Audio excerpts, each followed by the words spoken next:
Bom, eu sou o Lucas, hoje eu tenho 30 anos, eu nasci no dia 15/10/1994, na verdade eu sou baiano, eu nasci na Bahia, na cidade de Ibipitanga. Vim para cá com 2 anos de idade, mais ou menos, para São Paulo. Sou filho da Maria e do Luiz, irmão da Kelly, esposo da Luana, pai do João Matias, do José Tomás e da Maria Chiara. Se hoje eu estou aqui, é por conta do batismo no Espírito Santo.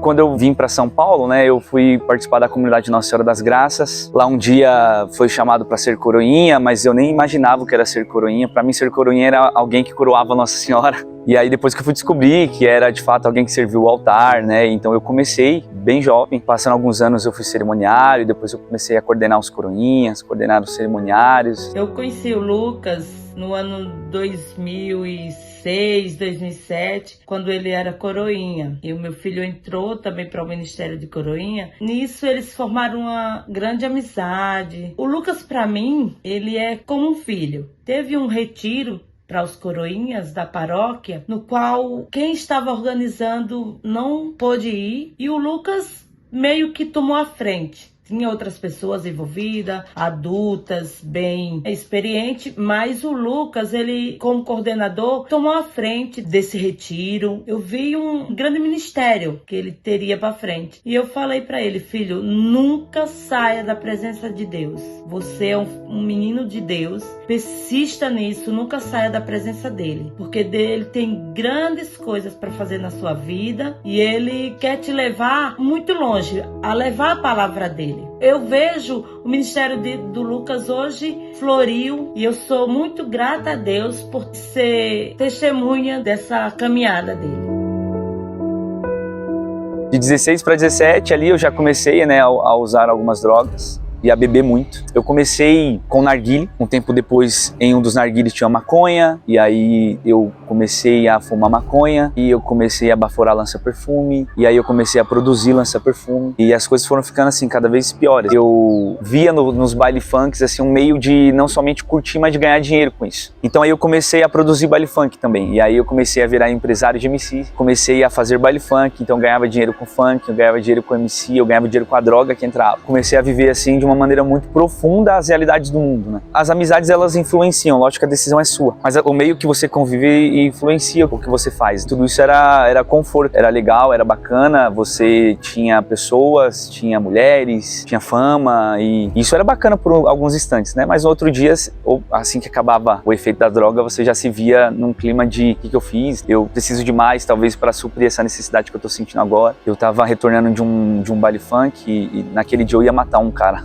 E um dos meus amigos não deixou que isso acontecesse, E aí, retornando para casa, eu ainda estava sob efeito de drogas. E aí eu fui de a pé, eu falei, não, vou voltar para casa. E aí eu passei em frente a uma casa e a cena que eu vi foi o demônio, assim, ele tinha várias formas, ele não tinha uma única forma. E ele falou, ali já era a segunda vez que ele comentava comigo, Ele falou assim: você é meu, você não tem forças para mudar, você não vai sair, e essa vida que você tem agora, ela é minha. E aí eu não me lembro de mais nada, eu sei que eu desmaiei, eu caí, bati a cabeça. E um desses meus amigos, eles tentaram ali me reanimar, achando que tinha acontecido até alguma coisa a mais. E quando eu levantei, eles falaram assim que parecia um início de possessão diabólica. E eles falaram que eu falei várias coisas, dei risadas, assim, fora do comum. E aí eles contaram aquilo que eu vi sem eu contar. Então ali eu acreditei que não era efeito de droga, eu acreditei que de fato era o demônio falando comigo. E ali foi o ápice, assim, eu falei, olha, eu preciso mudar, mas eu não tenho forças para mudar.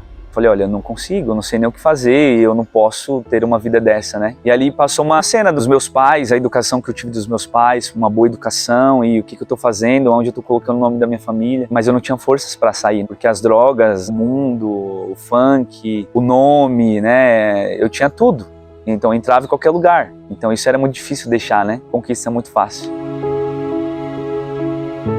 Eu sempre fui católico, mas eu digo que eu era esse católico que não teve uma experiência com Deus, porque ser católico é uma coisa, ter experiência com Deus é outra. Então eu acredito que eu não tinha uma experiência com Deus. Essa experiência se deu no dia 22 de novembro, neste ano completam-se 10 anos, e foi às 10 horas da manhã de um sábado, numa estação de metrô chamada Luz. Eu fui chamado para uma evangelização de uma comunidade católica, na época chamada Somos Teus. Eu já tinha desviado ali o caminho da igreja, já não estava mais na igreja. E, na verdade, eu não fui por conta da evangelização, fui por conta de uma menina. Minha ideia não era nada de evangelização. E a evangelização ela começou ali por volta de 7 horas da manhã, com café, depois foi pro metrô, trem, e aí eles foram evangelizando dentro do vagão. E ali eu via muita gente sendo tocada, muita gente chorando, entre tantas outras coisas, mas eu não acreditava, né, na renovação carismática, eu não acreditava nessas coisas. Eu achava que era tudo uma mentira, uma enganação. Fui vendo a evangelização acontecer e aí quando retornou para a Estação da Luz, ela tinha hora para acabar. Às 10 horas da manhã eles se reuniram e ela ia acabar, de fato. E aí o fundador da comunidade, hoje Diácono Rafael, falou ali no meio de todos, né? Ele parou e ele disse que tinha uma pessoa que precisava voltar para Deus. Deus estava reiniciando um novo momento de oração para que essa pessoa ela pudesse retornar para Deus. E era eu. Lembro como se fosse hoje, daquele dia em que saímos para evangelizar. Lucas tinha um brilho no olhar e, de fato, era um chamado de Deus. Só que ainda não estava maduro, não conseguia escutar a voz de Deus, ainda era um pouco distante. Mas Deus é insistente e quando Deus quer, Ele faz. Quando eles iniciaram a oração, eu me recordo que eu falei para Deus assim, eu falei, olha, se isso tudo for verdade, você me prova. Se você me provar que isso é uma verdade, eu largo tudo que eu faço hoje para te servir. E ali eles começaram a oração, se aproximaram várias pessoas, se aproximaram pessoas que eram de grupo de oração que estavam passando pela estação, se aproximaram irmãos protestantes evangélicos que estavam passando por lá e viram o momento de oração. E ali virou um verdadeiro cenáculo, assim. Uma mulher chegou no meu ouvido, né, e aí ela começou a dizer a minha vida toda, assim, em detalhes, né, somente eu e Deus sabíamos, né. E é engraçado porque quando ela chegou eu falei assim, ó, já vem a mentira, né. Porque alguém falou o que eu faço, ela vai comentar sobre a minha vida. E aí quando ela chegou eu ainda desacreditei, mas aí quando ela começou a falar eu realmente entendi que ali era Deus falando comigo, de que Ele me queria, né. E aí eu falei para Deus, falei, olha, se tu queres eu quero.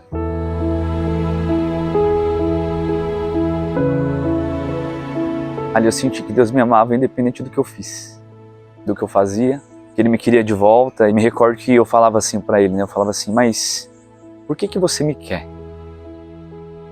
Eu não tenho serventia. Eu sou usuário de drogas, as pessoas dizem que eu não tenho nada para dar. E por que você me quer? E ele dizia assim, porque eu te amo. E é porque eu te amo. E ali fez muito sentido a passagem, né, de Lucas que diz, né, esse meu filho estava morto e tornou a viver, estava perdido e foi reencontrado. E começaram a festa, né, e se começaram a festa eu realmente senti ali os irmãos felizes porque alguém tinha voltado, eles não sabiam quem era. Eles estavam felizes porque tinha alguém que estava voltando.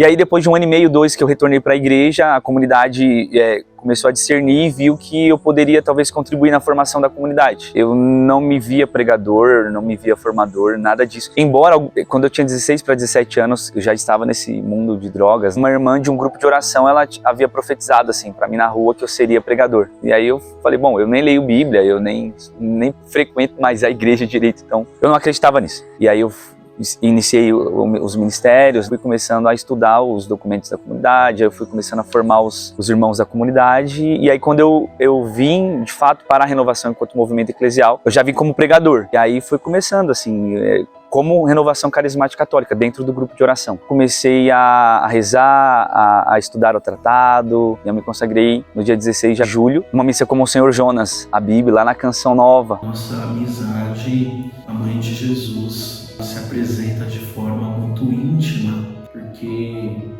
por mais que nós estivéssemos em lugares diferentes, nós nos consagramos nesse dia, né? Se é que posso dizer algo, eu recorro à Mãe de Deus para dizer algo a você. Fazei tudo o que Ele vos disser. Através de uma evangelização eu conheci a Luana. Eu vim evangelizar na cidade de Guarulhos para um evento da comunidade católica, eu já fazia parte da comunidade. E aí eu vim evangelizar em Guarulhos e eu perdi na verdade a evangelização, porque eu sou muito vidrado em videogame, assim. Hoje eu não tenho porque eu me conheço. E aí eu perdi a evangelização e aí eu acho que na verdade Deus queria que eu estivesse em outro lugar, né? E aí meu primo falou assim, olha, vai ter uma evangelização na praça daqui a pouco, você não quer ir? Eu falei, eu vou, já perdi uma, né, vou ter que ir lá. E não estava previsto nada assim, né? E aí lá eu acabei pregando, acabei conduzindo um momento de oração e ali eu conheci hoje a minha esposa. Eu vim para a cidade de Guarulhos, para a diocese de Guarulhos, a partir dessa evangelização.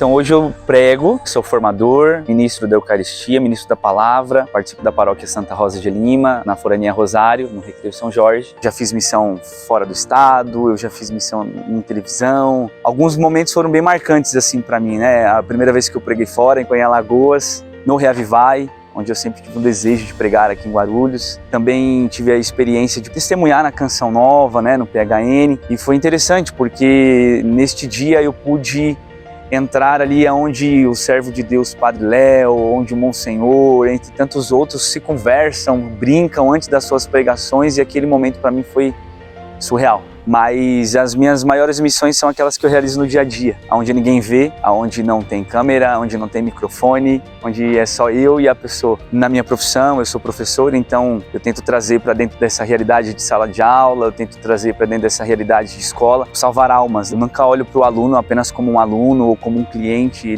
Para mim, ele é uma alma que Jesus precisa alcançar. E muitas vezes eu não vou pregar Jesus para ele com palavras explícitas, né? Mas eu vou pregar com cuidado, com amor, com carinho, com misericórdia. Eu sou Moisés Rocha e é com muito carinho que eu estou gravando esse vídeo para o Lucas.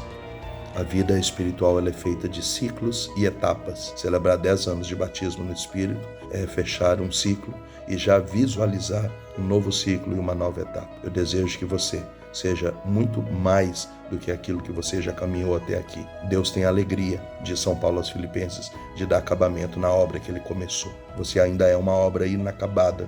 Ele começou a obra, ainda tem muita coisa para acontecer. Tudo isso que você está vivendo hoje é só 5% de tudo aquilo que você ainda vai viver nos próximos anos, nas próximas décadas.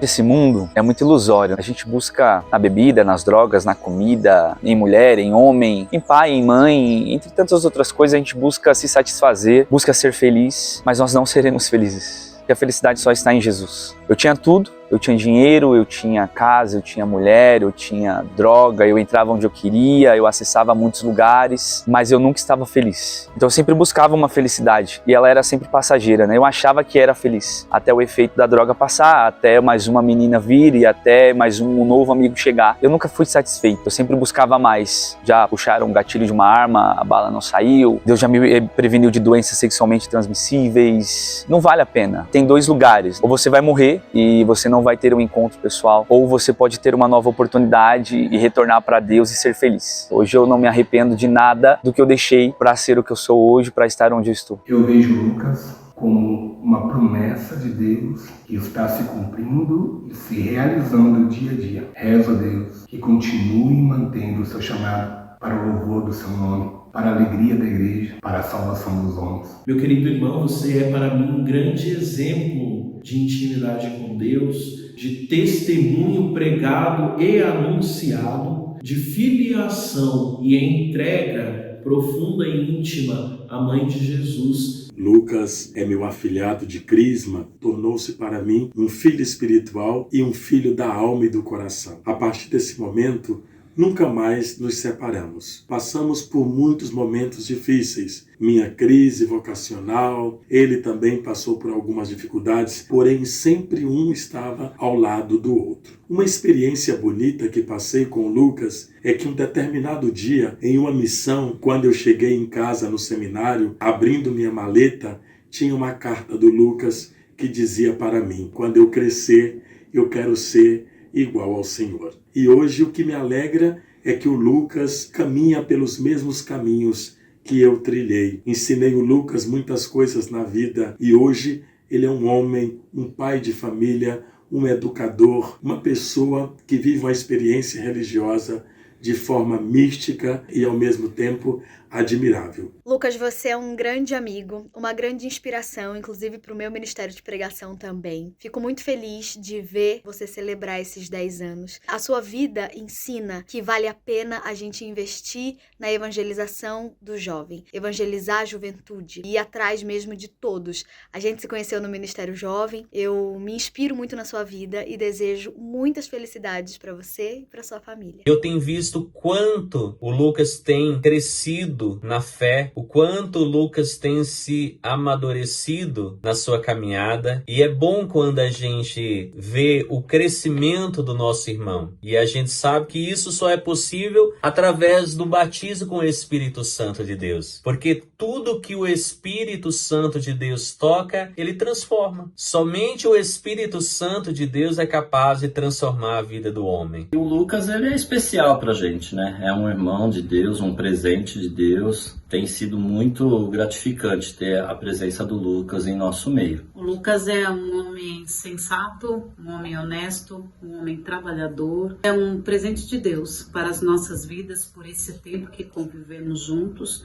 Um grande amigo e uma pessoa que luta para salvar as almas. Que você possa ser reflexo de Jesus para todos aqueles que cruzarem o seu caminho. O Lucas é muito mais que um amigo, um irmão, é um pai espiritual que Deus me deu de presente. Poder viver junto com ele esses 10 anos de batismo no Espírito Santo é uma grande graça. Eu te amo, meu irmão. Muitas pessoas passam pela nossa vida, a gente conhece gente todos os dias, mas o Lucas foi uma pessoa que veio para ficar. Hoje o Lucas é um amigo pessoal, é um amigo, um irmão de caminhada. Uma vez eu comprei uma imagem de Santa Teresa d'Ávila e essa imagem eu sentia no meu coração que não era para mim. Veio no meu coração, dê essa imagem para o Lucas e fui e dei essa imagem para ele. Quando dei essa imagem, ele estava tendo um processo com Santa Teresa d'Ávila. O Lucas é a alegria, é a misericórdia de Deus. Nosso grupo de oração, Bom Jesus, onde eu era coordenadora. E apareceu lá um jovem muito especial que falava e saía fogo. E ele me pediu para pregar. E eu resolvi então dar uma chance para ele. E como foi, Rogério? Foi ótimo, muito dinâmica, muito fogo do Espírito Santo, muita alegria, muita unção e muito batismo no Espírito Santo. Esse jovem, ele conquista corações. Ele tem um amor ardente por Jesus Cristo e por salvar almas. Beijo no seu coração, irmão. Te amamos até o céu. Eu olhava pro Lucas e eu via no coração dele as mesmas coisas que tinha no meu coração. O desejo de fazer a vontade de Deus, verdade. Sempre foi essa pessoa coerente com o que fala. E além de tudo, né? Quando você identifica um homem de Deus, você identifica também uma pessoa que você pode contar. E o Lucas pra mim sempre foi, cara, essa pessoa que eu sabia que eu podia contar. Já foram 10 anos do seu batismo no Espírito Santo, mas tá só começando. Tudo aquilo que Deus tem pra você, mano, tudo que Deus tem, que Deus te prometeu um dia, Ele vai cumprir na sua vida, porque você é um homem que teme a Deus e que é fiel. E eu tenho certeza que 10 anos é só a primeira parte ali da tua vida com Deus, e Deus tem muito mais ainda para realizar na tua vida. E eu tenho certeza, cara, que eu vou contemplar os frutos da tua vida e da tua vocação e do teu ministério. Continue caminhando pelos ensinamentos do Senhor. Não tenha medo de se entregar e de se santificar. Parabéns por esses 10 anos de batismo no Espírito Santo. Existem lugares que eu ainda não fui, que eu ainda não conheço, mas que Ele que vai enviar. Então, aonde Ele quiser, nós estaremos. Eu costumo dizer nas minhas pregações que Jesus, Ele é o meu amigo. Na verdade, Ele é o meu melhor amigo. Ele é o meu companheiro de viagem, aquele que me indica o que eu devo fazer. E eu quero te agradecer, Jesus, porque em todos esses anos, nesses 10 anos, houveram momentos bons, houveram momentos ruins, vontade de desistir muitas vezes, muitos momentos em que eu perguntei se estava valendo a pena, se era para continuar, e o Senhor sempre esteve do meu lado dizendo: aguenta firme, meu filho. Obrigado por largar as 99 e ir atrás daquela que precisava ser cuidada, ser trazida de volta ao redil. Obrigado. E todos os anos que o Senhor permite que tenha daqui para frente, nós vamos continuar assim, melhores amigos. Obrigado, Jesus.